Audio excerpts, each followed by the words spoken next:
Emily had always been fascinated by old, historical homes. So when she found an Airbnb listing for a sprawling Victorian manor in a remote countryside, she couldn't resist booking it for a week-long solo retreat. The photos showed a grand house with antique furnishings, lush gardens, and a serene lake nearby. The host, Mr. Thompson, seemed polite and had excellent reviews praising his hospitality and the charm of the property. After a long journey, Emily arrived at the manor just as the sun was setting. Mr. Thompson greeted her warmly, gave her a brief tour, and handed over an old-fashioned key. He mentioned he lived in a smaller house on the property, so he would be available if she needed anything. Emily was thrilled with the grandeur of the place. Ornate woodwork, velvet drapes, and antique furniture filled every room. That night, as she was settling in, Emily noticed a strange, musty smell in the air.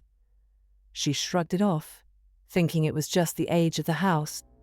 She explored the manor, finding hidden nooks and crannies, and finally settled down in the library with a glass of wine and a book.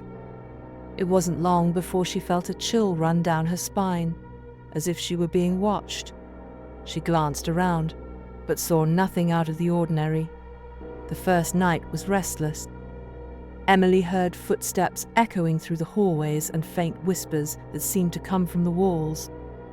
She convinced herself it was the creaking of an old house and tried to sleep. But the feeling of being watched persisted, making it difficult to rest. The next day, Emily decided to explore the gardens and the lake. The fresh air helped clear her mind, but as she wandered the grounds, she noticed something unsettling: a small, overgrown cemetery hidden behind a grove of trees. The headstones were weathered and covered in moss, with dates going back over a century. The sight sent a shiver down her spine, but she brushed it off and headed back to the manor. That evening, as she was preparing dinner, the lights began to flicker. Moments later, the power went out entirely. Emily fumbled for her phone to use the flashlight and made her way to the breaker box in the basement, following the host's directions. The basement was damp and filled with cobwebs. As she reset the breaker, she heard a soft, sobbing sound. She spun around, the flashlight beam darting across the room, but saw nothing. Back upstairs, the power restored, Emily decided to call Mr. Thompson. He reassured her that the old house had its quirks, but there was nothing to worry about. Still uneasy, Emily decided to do some research on the manor's history. She discovered that the house had once belonged to a wealthy family who had mysteriously disappeared over 100 years ago. The locals whispered about hauntings, claiming the spirits of the family never left. That night, Emily's sleep was interrupted again, this time by the sound of a child's laughter echoing through the halls. She got up, heart pounding, and followed the sound to a locked door at the end of the hallway. The old key Mr. Thompson gave her didn't fit the lock. Frustrated and scared, she returned to her room, determined to leave in the morning. At dawn, Emily packed her bags and decided to take one last look around. She went back to the locked door and, to her surprise, found it slightly ajar. She pushed it open and stepped inside. The room was a child's nursery, untouched by time. Toys were scattered on the floor, and a small rocking chair moved gently back and forth on its own. On the wall, she saw a portrait of the family who had once lived there, the same family that had disappeared. Suddenly, the door slammed shut behind her. Emily's heart raced as she struggled to open it.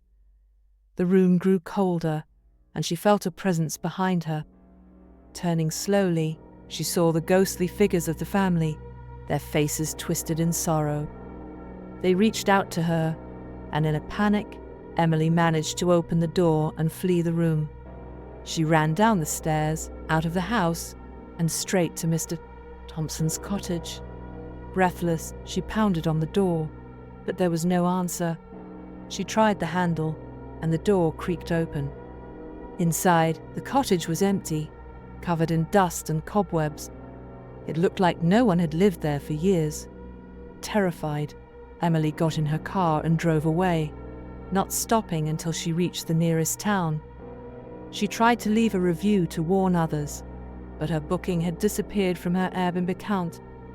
Desperate for answers, she contacted Airbnb support, but they had no record of the listing or her stay. Years later, Emily would still have nightmares about the forgotten manor and its ghostly inhabitants. She never booked another Airbnb in a remote location again, forever haunted by the memories of that dreadful week.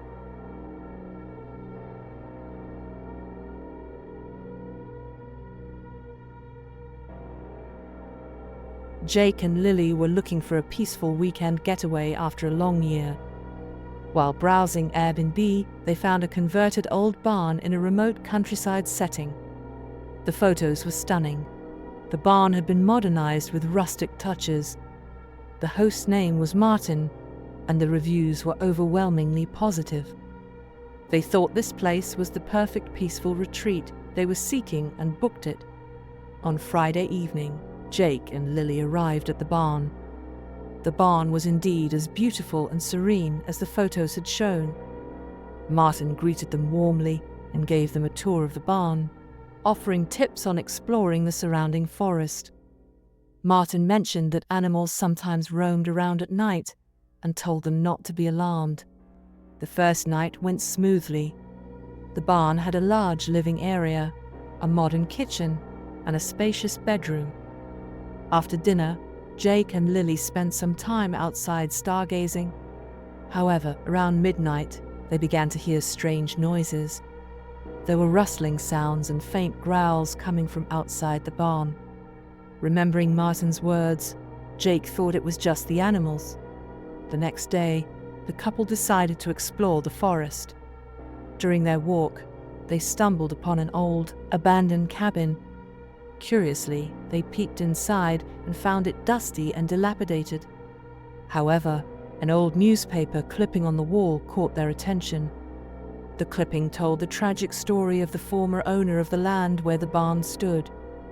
The farmer and his family had mysteriously disappeared over a century ago and were never found. This discovery made Jake and Lily a bit uneasy. As night fell, the air grew colder. Around midnight, they heard the same strange noises again, but this time they were more distinct and seemed to come from within the barn. Jake, gathering his courage, followed the sound. He found an old door at the back of the barn slightly ajar. When he opened the door, he discovered a narrow staircase leading down. Jake and Lily descended and found a small, dark room filled with the old farmer's belongings: a worn-out table, a few chairs, and a cupboard. Inside the cupboard, they found a diary. As they read, they learned that the farmer had experienced strange occurrences and had found clues related to his family's disappearance. However, the writing abruptly ended. As they tried to leave the room, the door suddenly slammed shut. Panicked, they struggled to open it, but it was locked. The room grew colder, and they felt a presence behind them. Turning slowly, they saw ghostly figures of the farmer and his family, their faces twisted in sorrow. The spirits reached out to them, and in a panic, Jake and Lily managed to open the door and flee the room. They ran upstairs, out of the barn, and straight to Martin's cottage. Breathless, they pounded on the door, but there was no answer. They tried the handle, and the door creaked open. Inside, the cottage was empty, covered in dust and cobwebs. It looked like no one had lived there for years. Terrified, Jake and Lily got into their car and drove away, not stopping until they reached the nearest town. They tried to leave a review to warn others, but their booking had disappeared from their Airbnb account. Desperate for answers, they contacted Airbnb support, but they had no record of the listing or their stay. Years later, Jake and Lily would still have nightmares about the old barn and its ghostly inhabitants. They never booked another Airbnb in a remote location again, forever haunted by the memories of that dreadful weekend.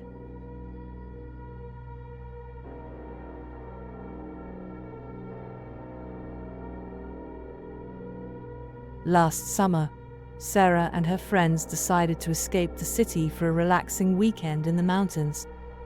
They found a charming cabin on Airbnb, boasting beautiful views and rustic charm. The host's profile seemed friendly, and the reviews were glowing. It seemed perfect.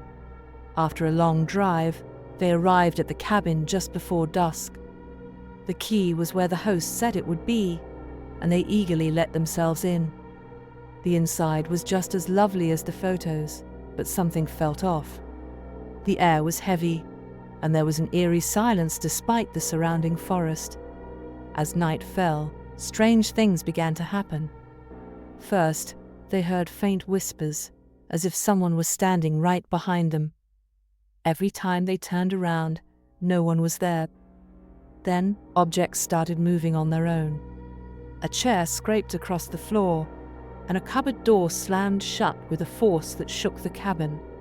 Trying to brush it off as their imagination, they decided to go to bed. Around midnight, Sarah was jolted awake by a cold breeze.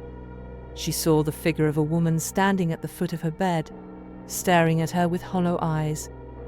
Paralyzed with fear, she couldn't move or scream.